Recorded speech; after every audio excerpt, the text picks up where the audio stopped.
Nebuchadnezzar had a dream in Daniel chapter 4 saying that his kingdom would be blessed and God would make his kingdom grow and everything.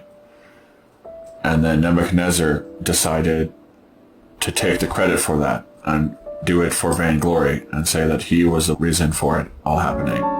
God made him turn crazy and eat the grass of the field like oxen and drink the dew of heaven off the ground because of him declaring that he, by his own power, that he did that. When it was God that blessed his country, and by God's power, it happened. We must always give God his glory. He deserves the glory, not us. He is the one who does the miracles. So we must always give God glory. And Nebuchadnezzar didn't do that.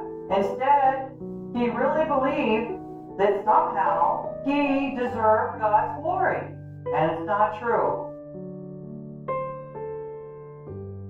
There is none righteous, no, not one. I know what you mean. So then, faith cometh by hearing, and hearing by the word of God. Romans 10:17. They need to listen to the word of God. I can't understand how people put limits on God. God created the universe. God parted the Red Sea. God did all those things in Egypt. He did all those plagues. He made locusts come out of just the sand.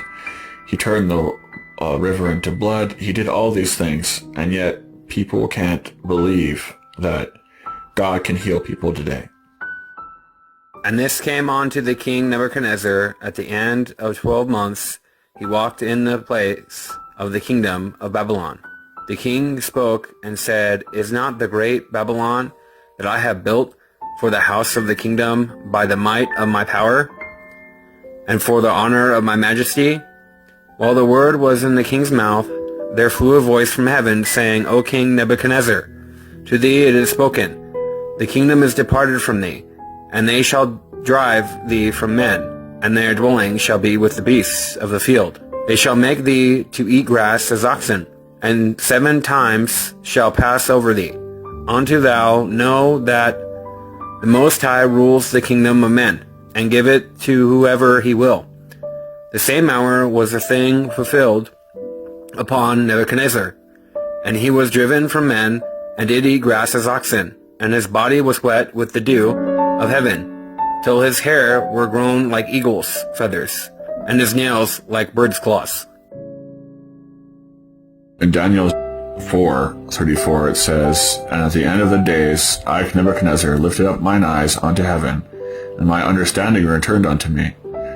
And I blessed the Most High, and I praised and honored him that liveth forever, whose dominion is an everlasting dominion, and his kingdom is from generation to generation. So God took the craziness off of Nebuchadnezzar so that he could realize who God is.